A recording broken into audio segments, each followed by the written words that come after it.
भंवरे की गुंजन है मेरा दिल, कब से संभाले रखा है दिल तेरे लिए, तेरे लिए, तेरे लिए, तेरे लिए। भंवरे की गुंजन है मेरा दिल, कब से संभाले रखा है दिल तेरे लिए, तेरे लिए, तेरे लिए, तेरे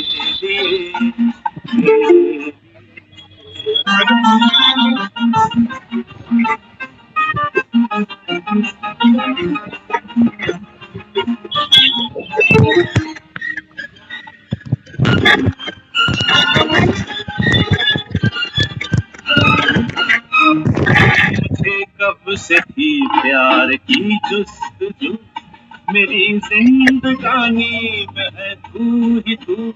मुझे कब से थी प्यार की जुस्तजू, मेरी जिंदगानी में है तू ही तू। मैं आया हूँ दुनिया में तेरे लिए, मेरे दिल में घूमे तेरी याद तू।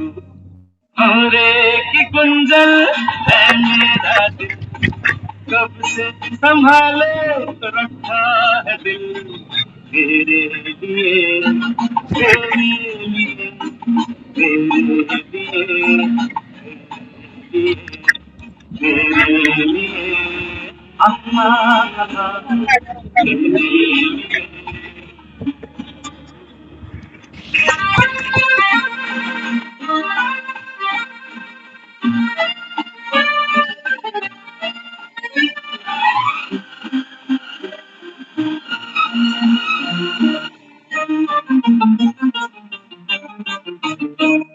गगन से भी ऊंचा मेरा प्यार है, तुझी पर मिटूंगा इकरार है। गगन से भी ऊंचा मेरा प्यार है, तुझी पर मिटूंगा ये इकरार है। तू इतना समझ ले मेरे हम सफर, तेरे प्यार से मेरा संसार है।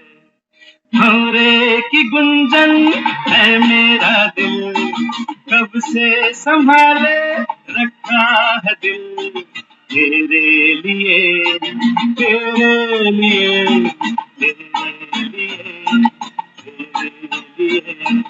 भंवरे की गुंजन है मेरा दिल, कब से संभाले रखा है दिल तेरे लिए, तेरे लिए, तेरे लिए, तेरे लिए।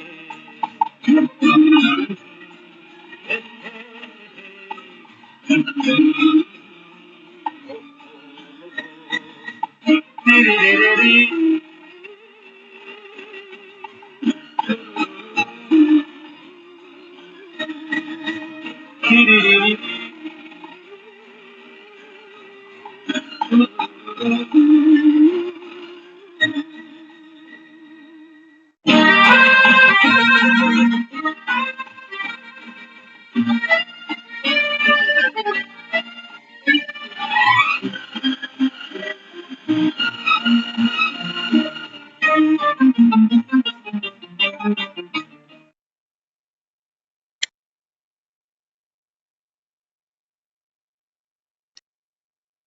ओम शांति।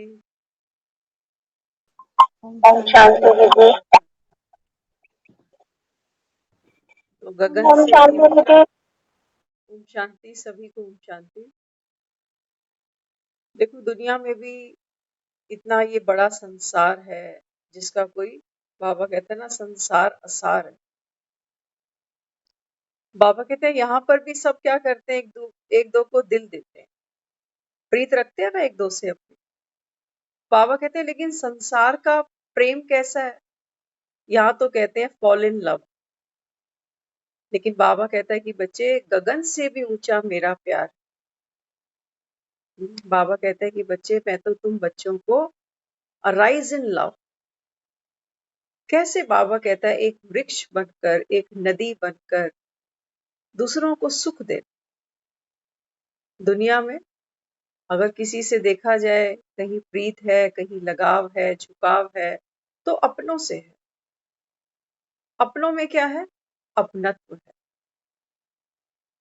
बाबा कहते हैं बच्चे ये तुम्हारी जो रोग है, जो विकार है, बाबा कहता है उसकी जड़ है ये अपनत्व। अपने को कुछ होता है तो कितना दर्द होता है ना। बाबा कहता है बच्चे इस संसार में केवल आत्माओं का कोई अपना है, अविनाशी है।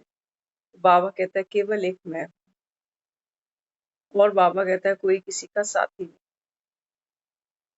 आजकल माउंट आबू जाने का प्रोग्राम बना रहे हैं, तो एक दो से जब पूछते हैं, क्योंकि सीट्स लिमिटेड अभी दी गई हैं कि इतने ही न्यू कमर्स जा सकेंगे अभी, तो सब एक दो के पीछे चल रहे कि आप चलेंगे तो हम चलेंगे, आप चलोगे तो हम चलेंगे। ऐसे ना हो कि इसी चक्कर में हमारी सतयुग की सीट मिस हो जाए। सबके पास अपने अपने रीजंस हैं, लगाव झुकाव। बाबा कहता है बच्चे ये विकार हैं, इनको छोड़। हाँ, तो बाबा यहाँ समझाते आज की मुरली के द्वारा, जैसे सीप हर बूंद को स्वयं में समाने से मोती बना देती है। सागर है ना, ज्ञान का सागर, तो समंदर में क्या है? सीप है। बाबा कहते हैं सीप के अंदर ये क्वालिटी है कि अगर पानी को, सागर का जो पानी है, ओस है, अगर उसको अपने भीतर रखे तो उसको भी मोती बना डालती है, अनमोल मोती। ऐसे ही बाबा कहते हैं बच्चे जो बुद्धि स्वच्छ होगी, उस बुद्धि में बाबा कहता है जब ये ज्ञान के रत्न जाएंगे ना, बाबा कहते हैं धारण करने से ये मोती बन जाए। दुनिया में आप कहते सुनते हो ना एक दूसरे को कि पता नहीं कौन से मोती दान करे, है ना? कहते सुनते हैं ना, पता नहीं कौन से मोती दान करे हैं इसने। बाबा कहते हैं बच्चे बात है सारी संगम की। मोती कौन से हैं? बाबा कहते हैं आपकी बुद्धि है सीप के समान। सीप, शंख, ये सब मोती कहाँ से निकलते हैं? सागर से ही तो निकलते हैं। बाबा कहते हैं इस समय में आकर मैं तुम्हारी बुद्धि को स्वच्छ बना। तो स्वच्छ बुद्धि में बाबा कहता है जब आप ज्ञान को धारण करते हो, बाबा कहता है ये रतन बन जाता। बिना धारण किए ये रतन नहीं बनने वाले। तो बाबा कहते वैसे आप जो ज्ञान सुनते धारण करते हो ना, तो उसको मोती बना देते हो। बगैर धारण किए बाबा कहता है ये ज्ञान रतन नहीं बन सकता, मोती नहीं बन सकता, श्रृंगार नहीं बन सकता। तो एक एक बोल पदमपति बनाने वाला बन जाता है। वो तो सागर है। हाँ, कितना गहरा है, कितना विशाल है। वो कहता है कि तुम एक बार गोता खाओ तो सही। तभी बाबा अपने को रोज कहते हैं ना बच्चे ज्ञान का मनन चिंतन करो। हाँ, तो गोताखोर होते हैं ना, वो समंदर के अंदर जाते, खूब गहराई में जाते।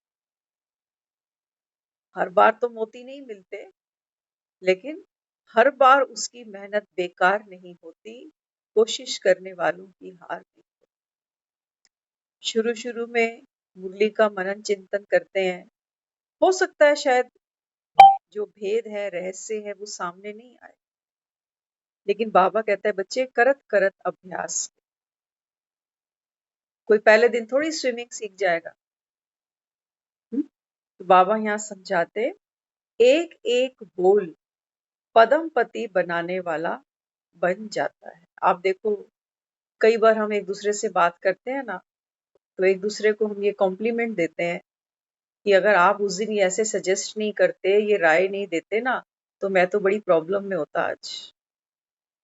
कहते हैं ना, संसार में भी ये बातें करते हैं लोग कि आपकी वजह से वो प्रॉब्लम टल गई, आपकी वजह से मैं उस समस्या को फेस कर पाया, कहते हैं ना। लेकिन बाबा कहते हैं बच्चे अभी जब आप ज्ञान सुनते हो ना, तो ज्ञान सुनकर बाबा कहता है जिस आत्मा को आप आत्मिक भाव की दृष्टि से, वृत्ति से कोई भी डायरेक्शन, मार्गदर्शन देते हो ना, तो ये राम की सेवा है। रतन राम के हैं ये मत भूल जाना। तो बाबा कहते हैं बच्चे ये कारज राम का होगा, निमित्त तुम बन जाओगे। तो क्या किया? बाबा कहता है आपने अविनाशी दुआएं कमाई, अविनाशी दुआएं। तो बाबा कहते हैं ये जो एक एक मुरली का महावाक्य सुनते हो ना, बाबा कहते हैं बच्चे इसको व्यर्थ नहीं जाने देना। जैसे मंदिर में भगत प्रसाद लेकर आते हैं ना, तो कणा भी नीचे नहीं गिराने देते। कोई गिराता भी है तो उसको तुरंत उठा के दे देते कि प्रसाद तो मत गिराओ कम से कम। तो बाबा भी यहाँ समझाते, समाने का प्रत्यक्ष स्वरूप हर संकल्प, बोल, कर्म पद्मों के जमा करने का आधार बन जाता है। इसको बाबा कहता है समाने की शक्ति। अक्सर हम सुनते हैं ना अष्ट शक्तियों के बारे में, तो समाने की शक्ति सबसे पहले हमारी बुद्धि कहाँ जाती है? हमारी बुद्धि जाती है कि जो दूसरे हमको ग्लानि करते हैं, निंदा करते हैं या हमारे लिए कोई अपशब्द बोलते हैं, तो उन बातों को समाना, ये तो गंदगी है। बाबा कहते बच्चे अगर ज्ञान को समाने की शक्ति होगी ना, ज्ञान को नहीं, पाने की इच्छा नहीं। बाबा कहते हैं जब आपकी बुद्धि में ज्ञान को समाने की शक्ति होगी ना, तो व्यर्थ की बातें क्लिक ही नहीं करें। जरूरत ही नहीं लगेगी कि फलाने ने क्या बोला, क्यों बोला, इसलिए वो। आप देखो पेट भरा होता है ना, सामने वाला अगर आपको बोले आओ खाना खा लो, आप खा सकते हो? नहीं खा सकते। वो कितना भी आपको कंपेल करता चला जाए कि खा लो, एक तो खा लो, कुछ तो खा लो, लेकिन पेट भरा होगा तो आप रिजेक्ट करोगे ही करो। ऐसे ही बाबा कहता है बच्चे जब ये स्टॉक आपका फुल होगा ना, समाने की शक्ति फुल होगी, तो बाबा कहता है फिर व्यर्थ की बातें छोड़नी नहीं पड़ेंगी। पकड़ेंगे ही नहीं तो छोड़ेंगे कैसे? पहले तो पकड़ने में मेहनत करते हैं और फिर छोड़ने की मेहनत करते हैं। तो बाबा यहाँ समझाते समाने की शक्ति जो है, बाबा कहता है इसका प्रत्यक्ष स्वरूप क्या बनता है? आपका संकल्प, आपके बोल, आपके कर्म। ये बाबा कहता है पद्मों की कमाई है अभी संगम पर। देख लो, एक भक्ति को देखो और एक ज्ञान को देखो, दोनों का फर्क समझो। भक्ति में भी लोग श्रेष्ठ कर्म सोचते हैं हम कर रहे हैं, व्रत करते हैं, दान करते हैं, तीर्थ करते हैं, तिथि वार देखकर सब कुछ करते जा रहे हैं। किस लिए? अगले जन्म के लिए। पुनर्जन्म तो वो भी मानते हैं।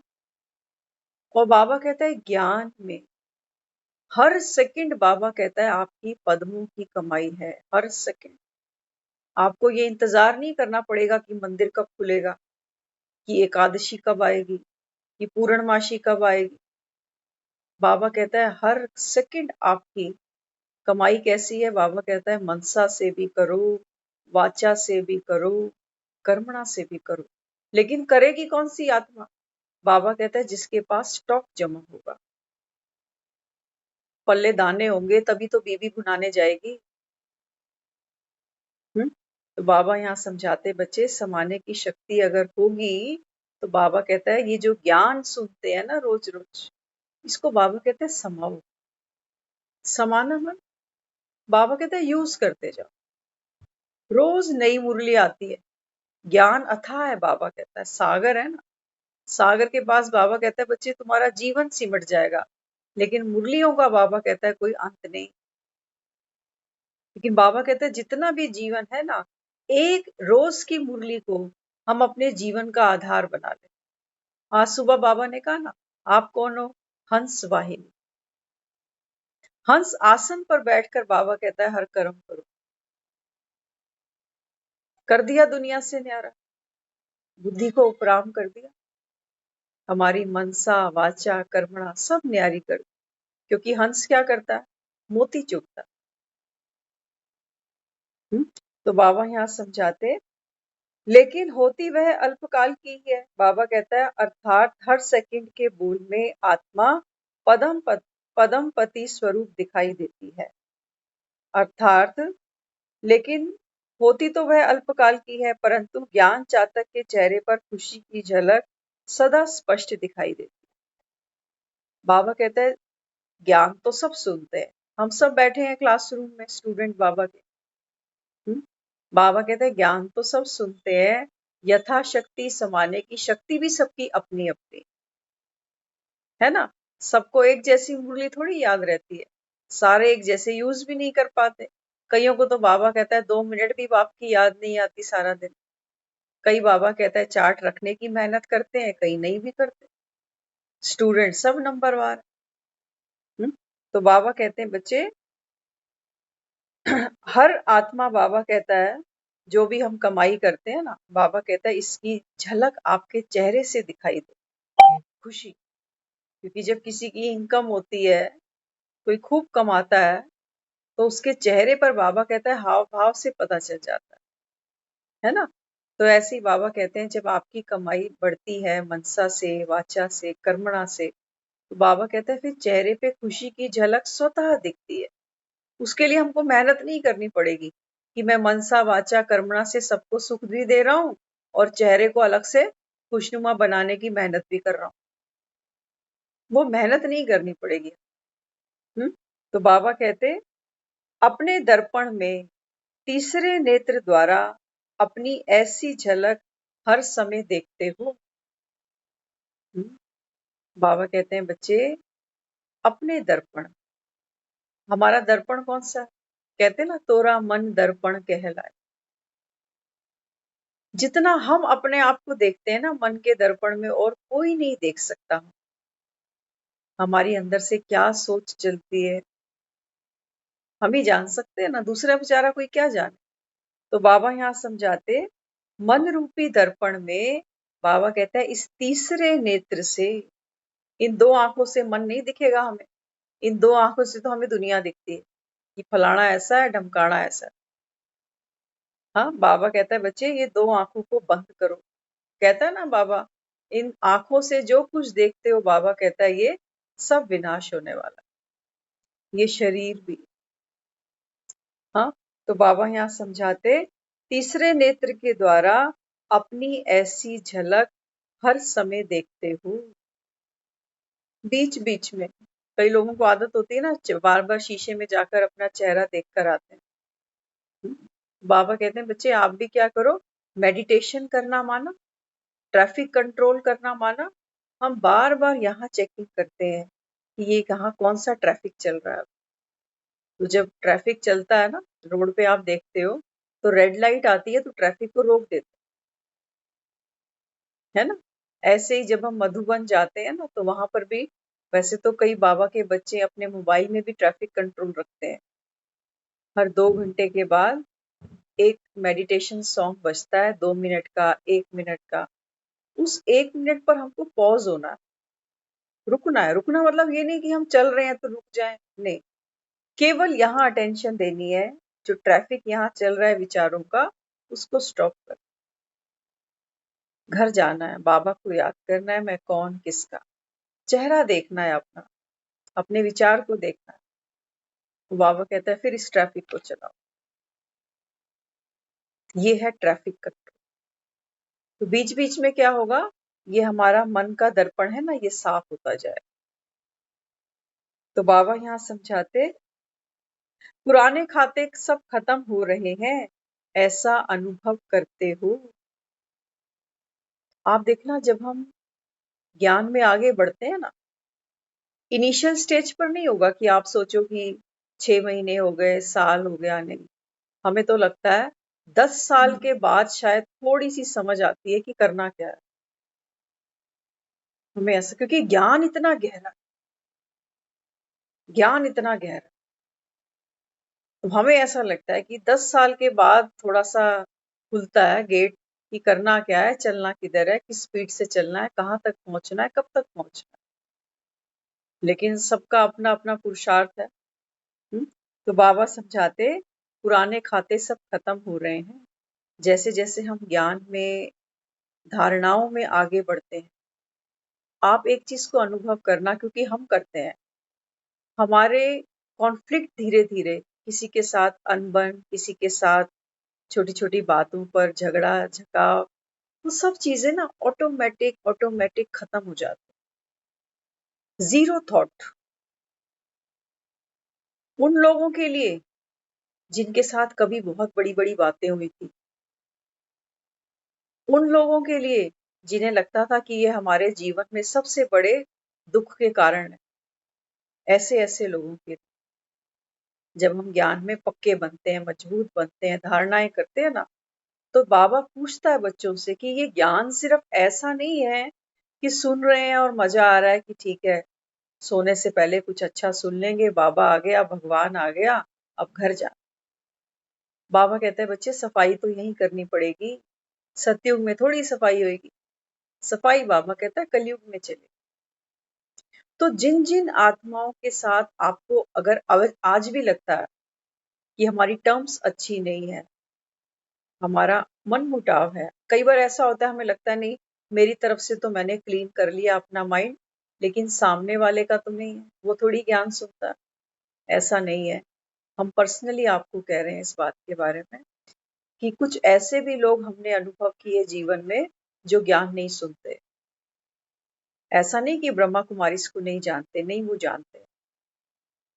हमारी उनके साथ बातचीत भी थोड़ी थोड़ी कई बार हुई, लेकिन जो कॉन्फ्लिक्ट थे, जब यहाँ से जीरो पहुंचे ना, क्योंकि हमारे मन में उनके लिए कोई थॉट बचा ही नहीं, पुरानी बातें, पुराने जो भी कॉन्फ्लिक्ट तैयार हुए, हमने क्या किया, उन्होंने क्या किया, वो जीरो पर आ गया। जीरो पर आना माना अब उनके बारे में कोई भी थॉट चलेगा तो बहुत प्यारा चलेगा, उतना ही प्यारा चले जितना हम अपने बहुत अजीज लोगों के लिए सोचते हैं कई बार, उतना प्यार, उसमें कोई भेदभाव नहीं होना चाहिए कि भाई मन मार के ब्लैक बोर्ड तो साफ कर दिया, क्या करें, बाबा कह ही रहा है ना कि खाते साफ करो, नहीं, ये शाइन करना चाहिए।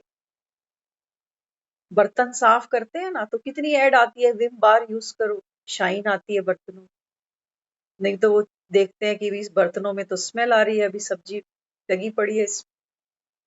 ऐसे ही हमारा ये जो बर्तन है ना बुद्धि का, इसमें शाइन होनी चाहिए। और आप महसूस करोगे जैसे जैसे ज्ञान का हम इसके ऊपर रोज जूना रगड़ते जाएंगे ना, हमारा हमारी बुद्धि श्रेष्ठ बनेगी, वो ज्ञान को सख कर सकेगी। जैसे टिश्यू पेपर होता है ना, आप उसके ऊपर कोई चीज तल के रखते हो तो क्या करता है, एक्स्ट्रा ऑयल को सक कर लेता है।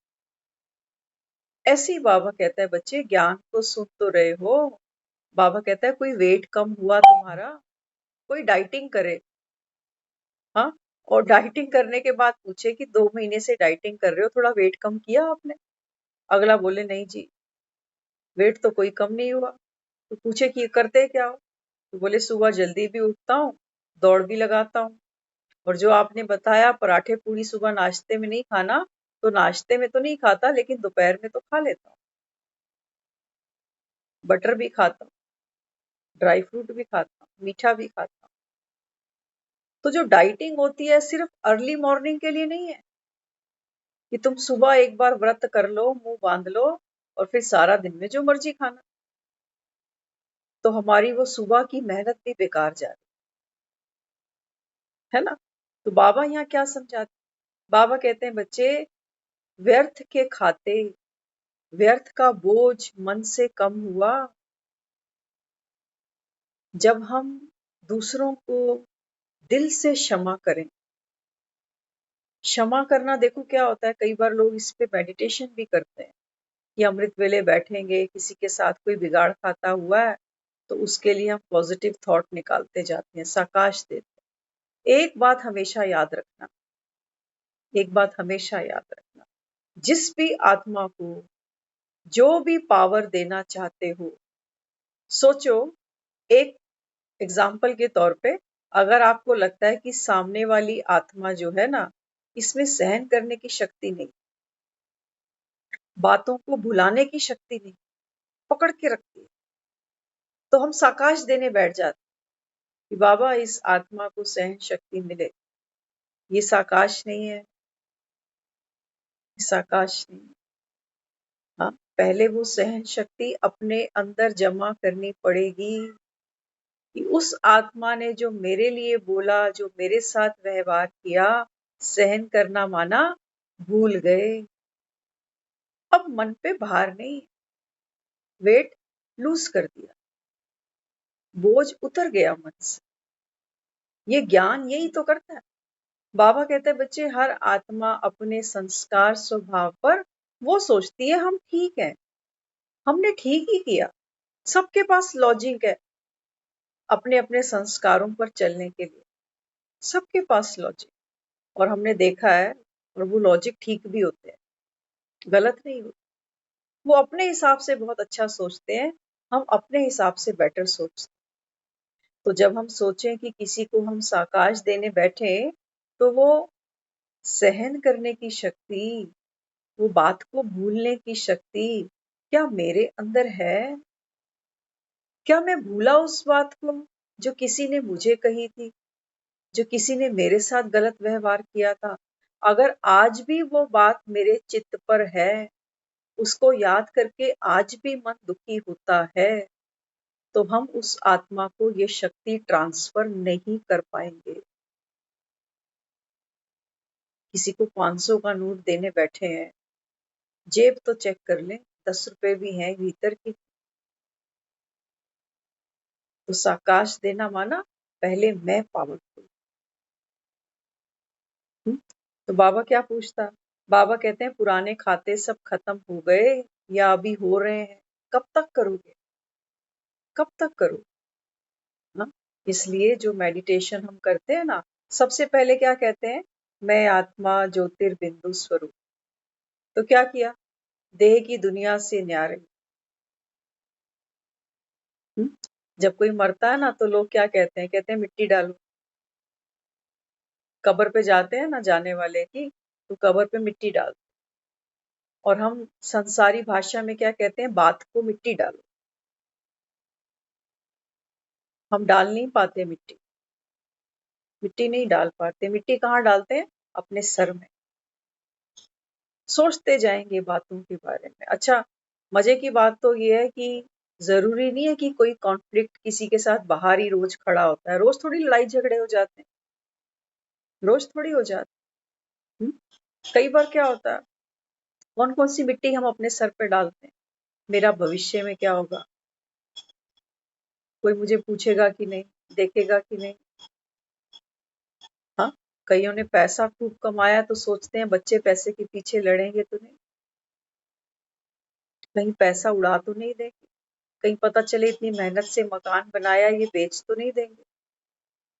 हाँ, ये सब बातें क्या है? ये है मिट्टी सर पे डाल। जब हम दुनिया में है ही नहीं, उन बातों के बारे में भी सोच सोच के हम दुखी होते हैं। हाँ, तो कहना तो आसान है कि बात को मिट्टी डाल, लेकिन बाबा कहते हैं कि बच्चे, अब ये संगम का समय है। इस समय बाबा कहता है अपने सारे हिसाब किताब चुकतू करो।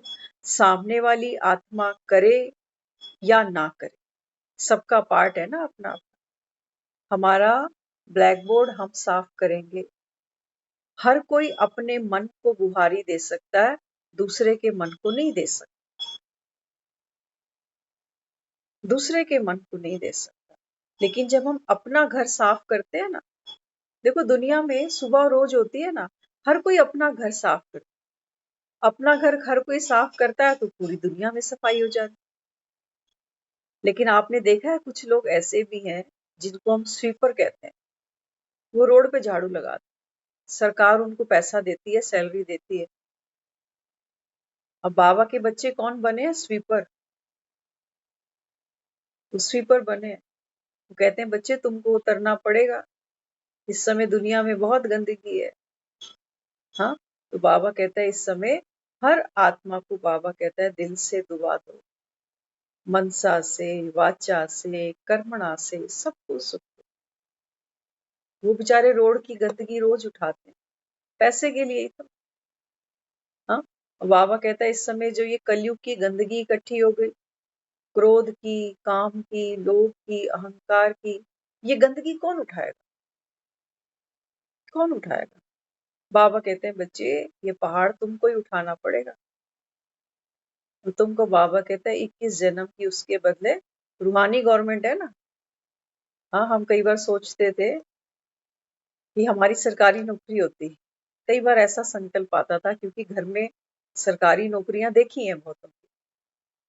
तो आता था मन में कि ठाट होते हैं शाही और सिक्योर लाइफ है और अच्छी सैलरी होगी और सारे बेनिफिट्स जो मिलते हैं। लेकिन अब ये बाबा ने आकर ऐसी रूहानी गवर्नमेंट में हमको जॉब दिया। बाबा कहते हैं बच्चे सच्ची सेवा तो ये भगवान की, एक जन्म की क्या बात। बाबा कहते हैं मैं तुम्हारा 21 जन्मों का ठेका उठा रहा हूँ, कोई छोटी बात है। लेकिन हाँ, बाबा कहते हैं तुम दुखी नहीं हो जाना दूसरों की गंदगी देख देख के कि फलाना तो है ही ऐसा। वो स्वीपर रोज रोड पे निकलते हैं, रोज गंदगी देखते हैं, वो कभी डिस्टर्ब नहीं होते, उनको पता है रोड पे गंदगी होगी, हमको उठानी है। तो इसलिए बाबा यहाँ समझाते पुराने खाते सब खत्म हो रहे हैं, ऐसा अनुभव करते हो।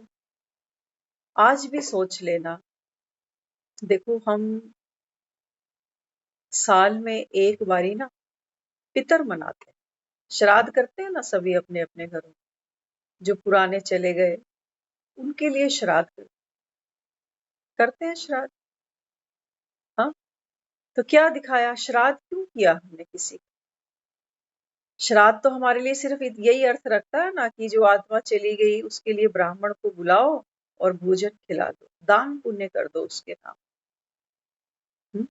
बाबा वास्तव में हमको समझाता, बाबा कहते हैं बच्चे जाने से पहले अपने हिसाब किताब क्लियर करो। दुनिया से जब कोई जाता है ना तो हम क्या करते हैं, आपने देखा है ना शमशान भूमि में लोग जाते हैं और नीम की जो टहनी सी होती है उसको तोड़ते हैं। कई लोग नीम के पत्ते भी खाते हैं, मुंह भी धोते हैं वहां। क्या कहते हैं कि तू हमसे गया, हम तुझसे गए।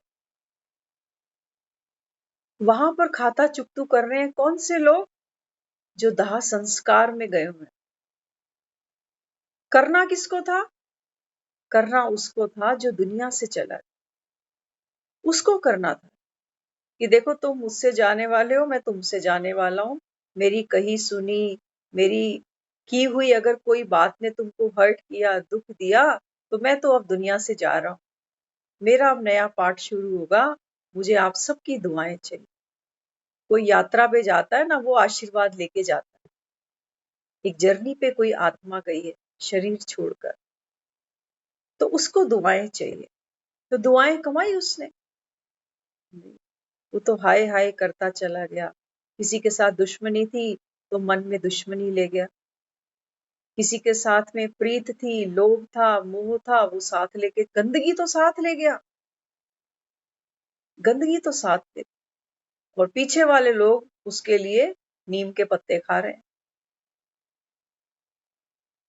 बाबा कहते हैं बच्चे ये काम तुमको कर, ये काम तुमको करना है। विष है ना, बाबा कहता है विकारों का। तो बाबा कहता है ये जो ज्ञान है ना, ये ज्ञान नीम के पत्ते जैसा ही है। नीम के पत्ते कई लोग खाते हैं, आपने सुना होगा। क्यों खाते हैं? कहते हैं खाने चाहिए, डायबिटीज के लिए बहुत अच्छे होते हैं, और भी कई बेनिफिट्स हैं, मल्टी बेनिफिट्स हैं नीम के। बाबा कहते हैं बच्चे ये ज्ञान हो सकता है तुमको नीम की तरह कड़वा लगे कि बाबा रोज हमारे मरने की बात करता है। नहीं, बाबा आत्माओं से बात करता है ना, आत्मा तो कभी नहीं मरती। वो तो हमको रोज दिखाता है बच्चे ये जो तुम्हारे शरीर है ना, ये पुराने कपड़े, ये टाकी लगे कपड़े, बाबा कहता है बच्चे अब गिरेंगे। शरीर हमारे देख लो कैसे चल रहे हैं, सबके आज एज की भी मोहताज नए हैं हम। यंग एज के बच्चे आज कैसी कैसी बीमारियां लेके बैठे हैं, क्या क्या अचानक से हो जाता है। तो बाबा आत्माओं से बात करता है, बाबा अपने बच्चों से बात करता है। बाबा कहते हैं बच्चे ये नीम है ना, ये ज्ञान, बाबा कहता है इससे अपने विष को काटो। हमेशा स्मृति में रखना कि बस अब घर जा, तो बाबा कहता है तुम हिसाब किताब चुकतू करके जा सकोगे, हिसाब किताब चुकतू हो जाए। बाबा कहते हैं फिर एक अंत समय क्यों कहता है अंतमति सो गति, क्योंकि आत्मा को फिर से जन्म लेना ना। हाँ, तो बाबा कहते हैं देखो दुनिया में क्या होता है, जो लोग व्यापारी वर्ग हैं वो सब जानते हैं, ऑफिसों में भी हम हमेशा 31 मार्च को जो है हमारी एक बैलेंस शीट निकालते हैं, है ना। 31 मार्च को फाइनेंशियल ईयर मनाते हैं, तो 1 अप्रैल से जो एंडिंग होती है ना बैलेंस की, वही हमारा स्टार्टिंग बैलेंस बन जाता है 1 अप्रैल। जब एक बच्चा दुनिया में आता है, आपने देखा है बच्चा जब आता है दुनिया में तो क्या करता है? माँ बाप कहते हैं ना कि बच्चा अपना भाग्य साथ लेकर आया, ऐसा ही होता है ना। पंडित जी को बुलाते हैं, पंडित जी से पूछते हैं इसकी पतरी बताओ कैसा है ये बच्चा, तो पंडित जी उसके जन्म के आधार पे नक्षत्रों के हिसाब से बताते हैं, इसकी आयु ऐसी होगी, स्वास्थ्य ऐसा होगा, पढ़ाई लिखाई ऐसी होगी, विवाह ऐसा होगा, हर चीज बताता है ना पंडित। तो किस आधार पे बताता है? अभी तो बच्चे ने कोई कर्म शुरू ही नहीं किया आना, अभी तो बच्चे का नाम ही नहीं रखा किसी ने, कोई कर्म नहीं किया अभी बच्चे ने। तो ये जो पत्री बच्चे की बनाई, ये किस आधार पे बना? ये आत्मा पिछली बैलेंस शीट में क्या कैरी करके आई है, ये एक साइंस है। नक्षत्र देखते हैं, वो ग्रहों को देखते हैं, उसके आधार पर वो आने वाले बच्चे के ऊपर एक प्रिडिक्शन देते हैं कि ये बच्चे का आगे भविष्य क्या है, देते हैं ना। कई बार पंडितों के पास जाते हो, पंडित बताते हैं, कहते हैं ये जो शादी हो गई ना, इसके चांसेस हैं ये शादी टूट सकती है, बताते हैं, बताते हैं। अब क्या हो रहा है, पंडित ने जो प्रिडिक्शन दी ये एक आधार पर दी। कई बार कहते हैं ये जो बिजनेस आपने किया है ना, ये इतने साल तो लॉस पे ही जाएगा। बताते हैं ना, पंडितों से पूछने जाते हैं लोग, व्यापार नहीं चल रहा, किसी का स्वास्थ्य अच्छा नहीं है, कोई रिश्ता अच्छा नहीं है, तो क्या करें? पूछते हैं ना, सभी तो पूछते हैं। तो पंडित जी के पास जो नॉलेज होती है उसके आधार पे वो कोई ना कोई फिर हमको उसका उपाय बता देते हैं कि ये पूजा कर लेना, ऐसे कर लेना, वैसे कर लेना। हाँ, तो बाबा अपने को क्या समझाता? बाबा कहते हैं कि बच्चे अभी जाने से पहले, बाबा कहता है आप चेक करो बैलेंस क्या लेके जा रहे हो, बैलेंस कौन सा, हमारे संबंध कैसे हैं आज, यही मुड़ के वापस मिलेंगे। चेहरे बदल जाएंगे, याद नहीं होगा कौन क्या कह पीछे मिला था। इसलिए बाबा कहता है बच्चे हर बात पर जो आपको दुखी करती है ना, कोई भी बात, उसको बाबा कहता है आज मिट्टी डाल देना। कहते ना गड़े मुर्दे मत उखाड़ो, माना पुरानी बातों को मत छेड़ो। कहते सुनते हम सब कुछ है, लेकिन हमको यही नहीं पता कि इन बातों का मेरे जीवन पे क्या दुष्प्रभाव पड़ेगा। बाबा कहते हैं बच्चे अगर गड़े मुर्दे ही उखाड़ते गए, बार बार सर में ही मिट्टी डालते गए, तो बाबा कहता है ये सीप में कभी, बाबा कहता है ये ज्ञान का मोती मोती बन ही नहीं पाएगा, क्योंकि धारण ही नहीं कर पाएंगे। बार बार किसी की कमी दिखेगी तो अपनी शक्ति कहाँ से यूज कर पाएंगे? कर पाएंगे। शक्ति तो हम तभी यूज करेंगे ना जब मैं आत्मा रहम दिल होंगी। अगर मेरे में रहम नहीं है सामने वाले के लिए, सामने वाले के लिए मन में क्रोध है, वैर है, तो मैं क्यों अपनी शक्ति को यूज करूं कि मैं प्रेम स्वरूप आत्मा हूं, मैं शांत स्वरूप आत्मा हूं, क्यों यूज करूंगी मैं? तो शक्तियों को यूज करने के लिए क्या करना पड़ेगा? पहले दुआओं का हाथ उठाना पड़ेगा, नहीं तो कोई भी शक्ति यूज नहीं हो सकती। इसलिए बाबा यहाँ समझाते, पुराने खाते को पूर्ण रीति से चुकतू करने की युक्ति नहीं आती, तो ये थोड़ा सा रहा हुआ खाता बार बार दिल को खाता रहेगा। बाबा कहते हैं ये थोड़े बहुत जो खाते तुमने रखे हैं ना बचा के मन में, बाबा कहते हैं ये दिल को खाते रहें, और दिल को खाते रहेंगे तो बाबा कहता है जो अतीन्द्रिय सुख जो भगवान से तुमको प्राप्ति होनी चाहिए थी वो नहीं होगी। एक दांत में दर्द होता है ना, पूरा शरीर ठीक है, उसका सुख नहीं महसूस करने देता केवल एक दांत।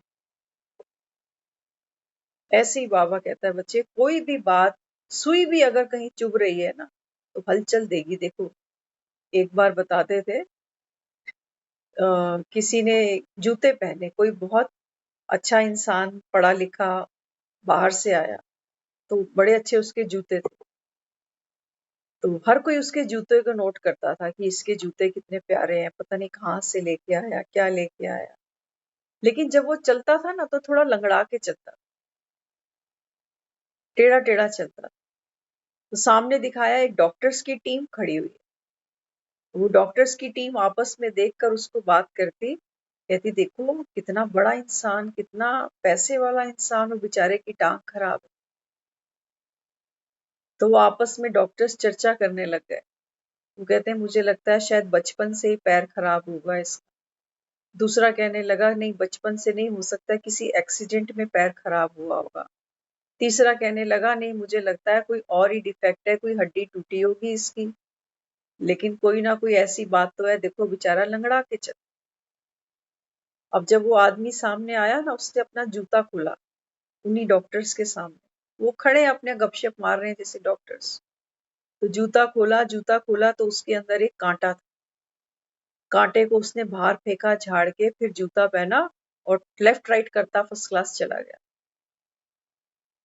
अब ये डॉक्टर सब एक दूसरे को देख रहे हैं, कहते हैं हमारी डॉक्टरी बेकार है। हम क्या क्या सोच रहे थे इसके बारे में, कि जन्म से ऐसा है, कि एक्सीडेंट में ऐसा हुआ, कि कोई हड्डी इसकी टूटी है, क्या हुआ क्या नहीं। लेकिन ये तो भला चंगा है, सिर्फ पैर में एक कांटा चुभा था जिसकी वजह से ये लंगड़ाता जा रहा था बेचारा। लेकिन आज हमारे जीवन में क्या है, कांटे तो बहुत हैं। ऊपर से हम देखने में बड़े सुंदर दिखते हैं, खुश खुश दिखते हैं, जैसे वो जूता दिखता था ना, पैसे वाले खुश। लेकिन ये कांटे जब अंदर अंदर चुभते हैं ना तो मन दुखी होता है, मन लगड़ाता है। तो बाबा यहाँ क्या समझाते, बाबा कहते हैं बच्चे रुको, कांटा निकालने के लिए तुम्हारा रुकना जरूरी। भागते जा रहे हैं जीवन में, भागते जा रहे हैं, हाय पैसा, हाय घर, हाय रिश्ते। दो पल रुक कर, ये जूता खोलकर कांटा निकालने का हमको टाइम नहीं मिलता। पूरी जिंदगी हम ये चीजें करते हैं, मन को खाती रहती और हम भागते जाते। हाँ, तो बाबा यहाँ समझाता, बाबा कहते हैं बच्चे कुछ पल अपने लिए, 24 घंटे बहुत होते हैं। कितना खाएंगे, कितना सोएंगे, कितना किसी से फोन पे गप्पे मारेंगे, कितना टीवी देखेंगे, कितनी देर मोबाइल चलाएंगे, कितने नोट गिनेंगे। बाबा कहते हैं बच्चे यहाँ कुछ पल बैठो। दिखाया ना, सुदामा के पैर में कांटा चुभा है और श्री कृष्ण अपने पांव, अपने मुख से निकाल रहे हैं पांव का कांटा। आपको दुनिया में ऐसा कोई मिलेगा जो हमारे पैर में कांटा चुभा हो और वो अपने मुख से निकाल, मिलेगा? बाबा कहते हैं बच्चे आत्मा में जितने भी कांटे चुभे हैं, बाबा कहते हैं बच्चे जो भी तुमको रावण माया ने कांटे चुभोए, बाबा कहते हैं ये जो ज्ञान है ना, ये जो भगवान अपने मुख से हमको सुनाता है, बाबा कहते हैं इससे तुम्हारे सारे कांटे निकल जाएंगे। ये है कि भगवान कैसे मुख से कांटे निकल। अब सोच लो, हम भी तो दीनहीन है सुदामा की तरह। हमारे पास है क्या उसको देने के लिए? हाँ, क्या है हमारे पास? गाते तो खूब है, तन भी तेरा, मन भी तेरा, धन भी तेरा, तेरा तुझको अर्पण क्या लागे मेरा। लेकिन मजे की बात तो ये है, हमारे पास तो उसके लिए 1 घंटा भी नहीं है, जिसके लिए हम दावा ठोकते हैं कि भगवान ने हमको ये जीवन दिया। बाबा कहते हैं बच्चे तेरा जीवन 70 साल का, 60 साल का, 80 साल का, 90 साल का, सारा संसार को दिया। 1 घंटा भगवान के नाम पर वो नहीं है। आज हम इतने कंगाल हैं। हम अपने आप को धनाढ़ समझते हैं, धन्य सेठ बने पड़े हैं। तो बाबा यहाँ समझाता, बाबा कहते हैं तुमको पुराने खाते चुकतू करने आते हैं, नहीं तो बाबा कहता है फिर अंत में मन खाएगा। देखते थे ना भीष्म पितामह को बाणों की शैया पे लेटे हुए, अंत में जब कोई शरीर छोड़ती है ना आत्मा, तो ऐसे ही छोड़ती है, भले अस्पताल की खटिया हो या घर की खटिया हो, वो खटिया उसको ऐसे ही चुभती है जैसे बाणों पर कोई भीष्म पितामह लेटा हुआ। उस समय ये प्रश्न उठता है कि सारा जीवन क्या किया, आज कोई साथ नहीं देता मेरा, ना मेरा कमाया हुआ धन, ना मेरे ये संबंधी जिनके लिए मैंने पूरा जीवन दांव पे लगाया, जुआ खेला, ना मेरा ये शरीर जिसको मैंने इतना आराम दिया। यही तो संभालना चाहते हैं ना अंत में, यही तो हमको दुखी करता है, ये हमारे दुख का कारण बन जाता है कि कल को शरीर बीमार हुआ, बूढ़ा हुआ, तो मेरे को कौन देखे। बाबा कहते बच्चे तू कौन है, तू बूढ़ा शरीर है क्या, तू रुग्ण शरीर है। बाबा कहता है शरीर तो तू है भी, ये तेरा है, लेकिन तू तो इससे न्यारा है। और शरीर का तो कितना भी संभाल लेना, अंत में दुनिया जानती है कोई उसको देखना भी नहीं चाहता। एक बार कफन चढ़ जाए, बहुत रेयर कोई आपको दिखेगा जो बोले हमको चेहरा दिखा दो, कोई नहीं देखना चाहता। जल्दी जल्दी करो, जल्दी। डर लगता है उस समय, उस समय डर लगता है। याद तो खूब आती है जाने वाले की, क्योंकि शायद जाने वाला हमको सुख दे रहा था, आज सुख नहीं देगा, तो हम अपने सुख को रो रहे हैं कि ये सुख मुझे अब किससे मिलेगा। हर कोई अपने सुख को रो रहा है, जाने वाले को कोई नहीं रो रहा, वो केवल एक निमित्त था। तो किसकी याद आती है, सुख देने वाले की याद आती है। तो बाबा कहते हैं बच्चे अगर अंत में हिसाब किताब अभी चुकतू नहीं हुए, तो बाबा कहता है फिर भीष्म पितामह तुमको बनना पड़ेगा। अंत में फिर तुम सोचो कि कोई अर्जुन मुझे मिल जाए, आज सुबह था ना मुरली में कि ऐसा नहीं है कि अर्जुन ने धरती में तीर मारा और गंगा प्रकट हो गई। बाबा कहता है अंत में, बाबा कहता है आत्मा तड़पती है, आत्मा तड़पती है सच्चे ज्ञान को, क्योंकि भटकाव है ना, कहाँ जाऊं, ये शरीर छूटेगा तो कहाँ जाना है, कहाँ जन्म लेना है, कहाँ भटकूंगी।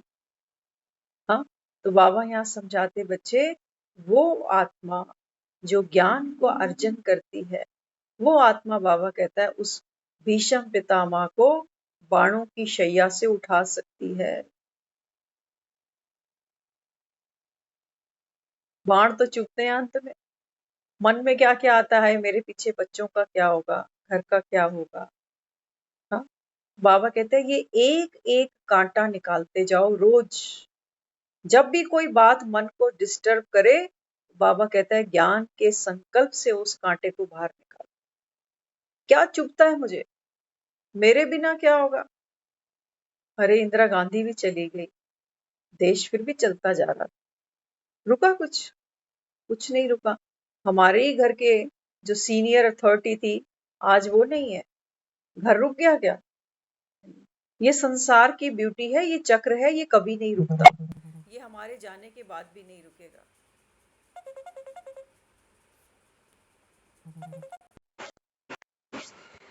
तो बाबा यहाँ समझाते, यदि माया का कोई कर्ज होता है तो कर्जदार बार बार तंग करते हैं ना। बाबा कहता है बच्चे जाने से पहले जिसका जो कर्जा लिया वो उतारो। क्यों कहता है हमें मनसा वाचा कर्मणा सबको सुख दो, क्यों कहता है। बाबा कहता है जन्मों जन्मों का बोझ है तेरे मन पर, कर्जे बहुत ले रखे हैं तूने सबसे, अब बाबा कहता है उतारते जाओ। जो भी आया बाबा कहता है बाप का खजाना समझकर उसको दो, पल्ले से नहीं दो। पल्ले से दोगे तो मन दुखेगा कि फलाना ऐसा है, मैं ऐसे करूं, मैं क्यों करूं। ये अहंकार होता है ना हमारा, ये हमको लेके डूबता है। हाँ, तो बाबा यहाँ समझाते बच्चे कोई भी आत्मा सामने आ गई, मनसा वाचा कर्मणा, बाबा कहता है सबको सुख दो, क्योंकि बाबा कहता है अभी अंत समय है ना। बाबा कहता है अंत में नहीं तो फिर ये आत्माएं क्यों रोती हैं, ये आपको पता है? पुराने समय में हम सुनते थे, जब गुरुद्वारे में जाते थे तो वो बताते थे, कहते हैं जब कोई शरीर छोड़ देता है ना तो घर के लोग रोते हैं। हाँ, बाबा कहते हैं दिनों तक रोते हैं, महीनों तक रोते हैं, सालों साल रोते हैं, कई तो पूरा जीवन रोते हैं। और ये सोचते हैं कि रो रो के हम क्या करते हैं, अपना प्यार प्रकट करते हैं। नहीं, बाबा कहते हैं जो जाने वाली आत्मा है ना, बाबा कहते हैं उसके सर पे भार चढ़ता है। वो बताते थे ऐसे साखी में, कहते हैं जिसने शरीर छोड़ा ना, उससे धर्मराज पूछता है, बता इनसे क्या कर्जा लेके आई जो तुझे आज तक ये याद करते हैं। क्योंकि किसी ने कर्जा लेना होता है तो वही बार बार याद करता है कि मेरा कर्जा चुकाए बिना ही मर गया। इसलिए बाबा कहता है बच्चे ऐसे शक्तिशाली तुमको बनना है कि जब ये शरीर छूटे तो बाबा कहता है तेरी खुशी नहीं जाए, और दूसरी बात बाबा कहता है कोई रो के तुझे याद नहीं करे। इतना बाबा कहता है स्ट्रांग बन के तुमको आना है। क्यों लोग अफसोस करते हैं कि फलाना चला गया, बीमार था, दुखी था, परेशान था, फलाना था, ये था। हाँ, बाबा कहते हैं बच्चे एक भी संकल्प, ये तो बाबा कहता है दुख धाम की दुनिया है ना, कि बाबा कहते हैं मांगते भी मौत है मुझसे। कई बार किसी के लिए कहते हैं भगवान इसको तो अब ले ही ले, बेचारा बहुत दुखी हो रहा है, भगवान इसको तो ले ही ले। बाबा कहता है जब उसका समय पूरा होता है भगवान किसी को नहीं लेता। बाबा कहता है जब उसका कर्म भोग पूरा होता है, जब वो आत्मा शरीर छोड़ती है, ये फिर रोते हैं, ये फिर रोते हैं। बाबा कहता है ये रस्म रिवाज बन गई कलयुग की कि कोई शरीर छोड़े तो इनको रोना ही है। इसलिए बाबा कहते हैं बच्चे ये आपका अंतिम जन्म है ना, बाबा कहता है आपकी स्थिति इतनी पावरफुल हो कि दुनिया में जो पाना था सो मैंने तो पा लिया, बाकी जो संसार है ये छूटना ही है, शरीर भी छूटना ही है। बाबा कहता है फिर ऐसी स्थिति जब आपकी बनती है, इसको बाबा कहता है कर्मातीत अवस्था। तो बाबा कहते हैं बच्चे माया का कोई कर्ज होगा तो बाबा कहता है फिर ये कर्जदार बार बार तंग करेंगे, ऐसे कर्ज को मर्ज कहा जाता है। कोई बीमारी लेके बाबा कहता है साथ नहीं आ जाना, यह कर्ज चुकतू करना पड़ता है। बाबा कहता है तन पे कोई बीमारी भी है ना, सचमुच आपको कह रहे हैं, प्रैक्टिकली कह रहे हैं। जब ज्ञान नहीं था तो शरीर में कई चीजें आती थी ना, तो मन दुखी होता था, डरता था। लेकिन आज ज्ञान को समझते समझते, आज आप बिलीव नहीं करोगे, जब कोई पेपर आता भी है ना शरीर पे, तो हमारी तो आदत है हम डांस अक्सर करते हैं। तो जब वो डांस होता है ना तो उस पोजीशन पे वो सब चीजें खत्म हो जाती हैं जैसे, और इतना लाइट अनुभव होता है कि ये याद भी नहीं रहता कि शरीर में कोई ऐसी प्रॉब्लम थी भी से, वो डर सब खत्म हो जाता है। लेकिन बात कौन सी है, ज्ञान के डांस की। बाबा कहता है बच्चे ये रोज तुमको करना है ज्ञान का डांस, कि बाबा किस पेपर के लिए क्या तैयारी कराता है। तो बाबा कहता है बच्चे हर्ज मर्ज जो है ना, बाबा कहता है ये कर्ज तो बाबा कहता है चुकतू करना पड़ता है। हम कई बार सोचते थे, पुराने दिनों की बातें हैं, हमारे जो मदर थे ना वो बहुत भक्ति करते थे, हमने उन्हीं से सीखा जो भी, उनके रहते तो हमने कभी भक्ति भी नहीं करी, चोरी से ही करी, कि ये हमारे चोरी से करी भक्ति, कि ये कई बार हमको बोलना दे कि आखिर आ गई ना तुझे इसकी याद, चोरी से करी। हाँ, तो कई बार मन में आता था कि भाई इतनी भक्ति करने के बाद में भी ये रोग इनको कैसे हो गया। आता है ना मन में कि कोई बहुत पाठ पूजा करे तो मन में आता है कि ये ऐसे क्यों हो गया इनके साथ में, इतनी छोटी सी उम्र में। प्रश्न उठते हैं मन में ऐसे, और यही हम आत्माओं को कमजोर करते हैं, क्योंकि हमें कोई उत्तर तो मिलते नहीं, कोई उत्तर नहीं मिलता। हाँ, तो बाबा कहते हैं कि बच्चे हर आत्मा को, मम्मा को बताते हैं, मम्मा जिसको जगत अम्बा कहते हैं, ब्रह्मा बाबा, बाबा कहते हैं हमने भी अपने पेपर चुकतू किए हैं, कोई योग के बल से करेगा तो कोई भूख के बल से करेगा। बाबा कहता है बच्चे यहाँ मैं कुछ नहीं कर सकता, हाँ मेरी शक्ति ले लो। ज्ञान का बल है, योग का बल है। बाबा कहते हैं इनसे हिसाब किताब चुप तो करो, लेकिन करने तुमको पड़े, करने तुमको पड़े। हाँ, तो बाबा कहते जैसे शारीरिक रोग कर्ज बुद्धि को एकाग्रचित नहीं करने देता, जैसे अगर किसी को रोग खा रहा है, कोई दर्द है, तो बुद्धि एकाग्रचित नहीं होती ना, बार बार ध्यान वहीं जाता है दर्द की तरफ। तो बाबा कहते हैं ऐसे ही जब शारीरिक रोग होता है या कोई कर्ज होता है, मन पर कोई भार है, बाबा कहता है फिर बार बार क्या होता है, उस दर्द की तरफ बुद्धि जाती है। ये दर्द शरीर का भी हो सकता है और किसी संबंध से मिला हुआ दर्द भी हो सकता है। रिश्तों से भी तो दर्द मिलता है ना। बाबा कहते हैं फिर ये बुद्धि को एकाग्रचित नहीं करने देता। ऐसे ही मानसिक कर्ज का मर्ज बुद्धि योग को एकाग्र नहीं करने देता, बल्कि विघ्न रूप बन जाता है।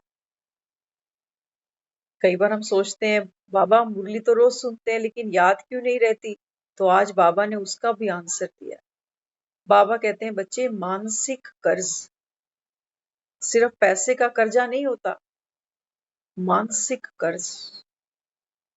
मन खा रहा है किसी बात को लेकर, किसी संबंध को लेकर, किसी व्यवहार को लेकर या किसी प्यारे को ही लेकर। कोई दर्द में इसलिए भी चला जा सकता है कि मेरा सबसे प्यारा संबंध मुझसे छूट गया। ये भी तो मानसिक प्रेशर है ना। तो बाबा कहते हैं बच्चे ये मानसिक कर्ज भी क्या करता है, बुद्धि को एकाग्र नहीं होने देता, तो विघन रूप बन जाता है। मास्टर नॉलेजफुल होना पुराने खाते का कर्ज या तो व्यर्थ संकल्प विकल्प के रूप में होगा या कोई संस्कार स्वभाव के रूप में होगा। समझ लेना ध्यान से बाबा ने क्या समझाया। बाबा कहते हैं बच्चे आप अभी कौन बने, मास्टर नॉलेजफुल बने। तो पुराने खाते का कोई कर्ज है तो बाबा कहता है व्यर्थ संकल्प विकल्प के रूप में होगा। अगर बार बार हमारी बुद्धि किसी के पीछे भागती है, जिसने हमारा दिल दुखाया या कोई संबंध बिगड़ गया या हमारा कोई रोग आ गया शरीर पर या मन पर कोई बोझ आ गया, तो बाबा कहता है ये फिर मन क्या क्या करता है, बार बार व्यर्थ के संकल्प करता है। हाँ, तो बाबा कहते हैं फिर संस्कार स्वभाव के रूप में भी क्या होता है, इसका प्रभाव पड़ता है। तो बार बार व्यर्थ सोचते हैं तो ये हमारा संस्कार बन जाएगा। बाबा कहते हैं ये संस्कार तुमको बदलना पड़ेगा, क्योंकि मास्टर नॉलेजफुल बन रहे हो ना अभी, तो तुमको पता होना चाहिए कि एक्सेस खाने का, ओवर ईटिंग करने का और ऐसा फूड खाने का जो मेरे शरीर को नुकसान दे, वो कितना नुकसानदायक। ऐसे ही बाबा कहते हैं बच्चे व्यर्थ की बातें, व्यर्थ के विचार, व्यर्थ की सोच, इसको बाबा कहता है फुल स्टॉप लगाओ। है शक्ति, बाबा कहता है मास्टर नॉलेजफुल कहते हो ना खुद को, तो नॉलेजफुल आत्मा बाबा कहता है गड्ढे की तरफ क्यों जाएगी। कहीं आग जल रही है, उस आग में हाथ हम क्यों डालें। बाबा कहते हैं व्यर्थ में अब नहीं जा। ये बाबा कहता है बोझ है, ये कर्ज है बाबा कहता है, और ये कर्ज बाबा कहता है धीरे धीरे मर्ज बन जाता है। अब कुछ लोगों के हम टर्म्स में भी नहीं है, संपर्क में भी नहीं है, बातचीत भी नहीं करते, फोन भी नहीं करते, लेकिन मन सारा दिन उनके बारे में सोच रहे। एक तरफ से हम कहते हैं कि हमारा तो उनके साथ लिंक ही खत्म है, लेकिन लिंक कहाँ से खत्म करना था। लिंक यहाँ से खत्म नहीं होते कि हमने दुआ सलाम बंद कर दी, लिंक खत्म होते हैं यहाँ से।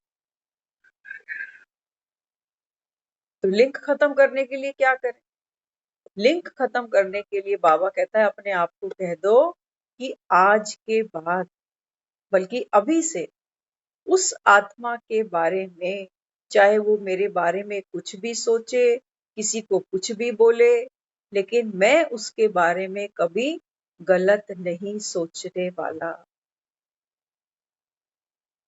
आपका मंगल हो, आपका कल्याण हो, और दिल से टाइम पास वाली बात नहीं करनी यहाँ, क्योंकि आत्मा क्या है, सत्यता की शक्ति। रूहानियत। बाबा कहते हैं ये खुशबू आनी चाहिए तुम्हारे अंदर से, तब बाप की प्रत्यक्षता हो। हाँ, तो बाबा कहते हैं कि बच्चे कोई भी ऐसा अगर मर्ज है जो आपको लगता है कि भाई मेरे तो हाथ में नहीं है, बाबा कहते हैं बच्चे अब उस आत्मा के बारे में कोई हमारे कानों में कोई भी बात डाले, आप बुरा मत सुनो, ना सुनेंगे ना बोलें, दुआएं दो उसको। लोग क्यों सुनाते हैं हमको, ये भी मजे की बात है। लोग हमको इसलिए सुनाते हैं क्योंकि वो सुनने में हम रस लेते हैं। गालियां तो हमको कोई नहीं सुनाता, क्योंकि गाली में हम रस नहीं लेते। लेके देके सुनाए कोई, गाली में रस लेंगे हम? नहीं लेंगे। जैसे ही कोई बोलना शुरू करेगा तुरंत खड़ा कर देंगे उसको, उठे यहाँ से।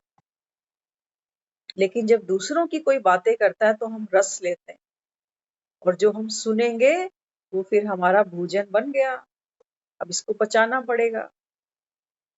तो इसलिए बाबा यहाँ समझाते, इन बातों से चेक करो कि संकल्प एक है, याद भी एक को करते हो। कहते हो ना, मेरे तो शिव बाबा एक, दूसरा ना कोई। अभी गीत भी सुना, भवरे की गुंजन है मेरा दिल, कब से संभाले रखा है दिल तेरे लिए। बाबा कहता है बच्चे मैंने तुम्हारे लिए ये दिल संभाल के रखा था कि मेरे बच्चे मिलेंगे। तो बाबा कहता है मैं अपने बच्चों को दूंगा। तो बाबा कहता है तुम्हारे पास फुर्सत ही नहीं, तुम्हारे पास फुर्सत नहीं। कैसी गोपियां हैं, बाबा कहता है मेरी। हाँ, तो इसलिए बाबा कहते हैं बच्चे एक ही संकल्प हो, मेरे तो डैश डैश, दूसरा ना कोई। बाबा कहता है ऐसी गुप्त प्रीति तुमको बाप से रख, मेरे तो बाबा एक, दूसरा ना कोई। बाबा कहता है ना, बाप से मीठी चीज बाबा कहता है कोई है नहीं जगत, क्योंकि जगत में कोई ना परमानेंट, कोई भी परमानेंट नहीं है। बाबा कहता है यहाँ, इसलिए सब फीके पड़ जाते हैं। धन भी फीका पड़ता है, संबंध भी फीके पड़ जाते हैं। जिसको आज हमने सुख माना है ना, वो सुख भी फीके पड़ जाते हैं। तो बाबा कहते याद एक को करते हो, अथवा करना एक को चाहते हो, दूसरा हो जाता है, ये अपनी तरफ क्या खींचता है। बाबा कहता है कई बार कहते हो बाबा आप ही तो मेरे हो बस। बाबा कहता है ऐसा तो नहीं कि याद तो मुझे करना चाहते हो, लेकिन बुद्धि कहीं और खींच जाती है। क्यों खींचती है बुद्धि? बाबा कहता है बोझ है कोई जो अपनी तरफ खींचता है। बाबा कहता है अगर तुम मेरे सिवा किसी और को याद करते हो ना, बाबा कहता है क्यों याद खींचती है? क्योंकि बाबा कहता है जो बोझ होता है ना वो अपनी तरफ खींचता है। ध्यान से सुनना, मुरली बड़ी इंपॉर्टेंट है। ये जरूरी नहीं है कि जिन आत्माओं से हम दुखी हैं बार बार हमारा मन वहीं जाता है। नहीं, जिस जगह दर्द होता है ना वो तो बार बार खींचती ही है बुद्धि, लेकिन जिनसे सुख मिलता है बुद्धि वहां पर भी बार बार जाती है कि ये ठीक रहे, इनको कुछ हुए ही नहीं। कहते हैं ना, भगवान इनकी भी मुझे दे दियो। हाँ, तो बाबा क्या कहते हैं बच्चे, क्यों खींचती है बुद्धि किसी और को जब याद करते हो? क्योंकि बाबा कहता है बोझ कोई है जो अपनी तरफ खींचता है। हल्की चीज कभी भी नीचे नहीं आती। हल्की चीज, बाबा कहता है देह का भान होगा तो बाबा कहता है देहधारियों में बुद्धि जाएगी, मेरा बच्चा, मेरी बेटी, मेरा ये, मेरा वो। तो बाबा कहते हैं हल्की चीज क्या करती है? ऊपर उड़ती है, और भारी चीज बाबा कहता है तुमको नीचे गिराती है। ऐसे दिन भर की मनसा वाचा कर्मणा में, संपर्क और सेवा में इन बातों को चेक करो। बहुत इंपॉर्टेंट है हमारे लिए। बाबा ने आज मुरली की स्टार्टिंग में ही बता दिया है कि सीप में अगर बाबा कहता है पानी होगा, ओस होगी, तो बाबा कहता है बच्चे जब ये सीप में भरी रहती है ना तो ये धीरे धीरे मोती बन जाती है। अब बाबा कहता है तुम चेक करो कि ये जो सीप है हमारी बुद्धि का, इसमें बाबा कहता है ज्ञान का ओस है, ज्ञान की ओस है इसमें, या व्यर्थ की बातें भरी हुई। तो बाबा यहाँ समझाते इसको चेक करो नॉलेजफुल का रिजल्ट है संकल्प और पावरफुल का रिजल्ट स्वरूप में आना। जब कह रहे हो मैं मास्टर नॉलेजफुल आत्मा हूँ, त्रिकालदर्शी आत्मा हूँ, आदि मध्य अंत को जानने वाली हूँ, तो बाबा कहता है बच्चे आपका संकल्प और बाबा कहता है पावरफुल रिजल्ट क्या है, स्वरूप में आना। कि मैं कौन हूँ, बाबा कहता है उसका स्वरूप बन जाओ। प्रेम स्वरूप, सुख स्वरूप, आनंद स्वरूप, ज्ञान स्वरूप, शक्ति स्वरूप। बाबा कहता है तुमको स्वरूप बनना है अगर तुम हो नॉलेजफुल तो। नॉलेज ऐसी नहीं कि बस सुनाए जा रहे हैं, बोले जा रहे हैं। बाबा कहते हैं जीवन में चेक तो करो, लाइट बने, पुराने हिसाब किताब सब बाबा कहते हैं सेटल हो गए, या बातें आज भी खाती हैं मन को। हाँ, तो बाबा कहते हैं ज्ञान सुन के, क्योंकि ये हंस है ना, बाबा कहता है हंस क्या होगा, बाबा कहता है बगुलों से न्यारा हो जाता है। बगुलों से न्यारा होता है ना, तो कंकड़ नहीं चुगेगा फिर हंस। क्या करेगा, मोती चुगेगा। कोई भी आत्मा सामने आती है उसका अवगुण नहीं देखेगा, गुण तो सब में है। बाबा कहते हैं तुम उसकी विशेषता दे। बन गए हंस। बाबा कहते हैं विशेषता देखते देखते देखते तुम विशेष बन जाओगे। लेकिन बाबा कहता है ये तीसरा जो हमको बाबा ने नेत्र दिया ना, बाबा कहता है इसको खोल के रखना। इसको खोलेंगे, बाबा कहते हैं ज्ञान की दृष्टि से सामने वाले की विशेषता देखो। अगर उसको भी हमने देह देखा तब उसकी विशेषता नहीं दिखेगी, तब सामने वाले की कमजोरी दिखेगी। ये फलाना तो ऐसा है, भूल गई वो बात, वो दिन भूल गया, फिर हमको स्मृति से ये पुराना कचरा उड़ उड़ के याद आता है। इसलिए बाबा कहता है बच्चे रोज झाड़ू लगाओ, रोज लगाओ। तो जितना हमारा ये मन का दर्पण साफ होगा, बाबा कहते हैं बच्चे उतना ही उज्जवल, उतना ही बाबा कहता है चरित्र आपका उज्जवल होगा। संकल्प, बोल, व्यवहार बाबा कहता है आपके श्रेष्ठ होंगे। तो श्रेष्ठ कर्म करेंगे, बाबा कहता है फिर श्रेष्ठ भाग्य तो बनना ही। तो मेन अटेंशन किस पर, बाबा कहता है ये हमेशा याद रखो कि धारणा स्वरूप बने। ओम शांति।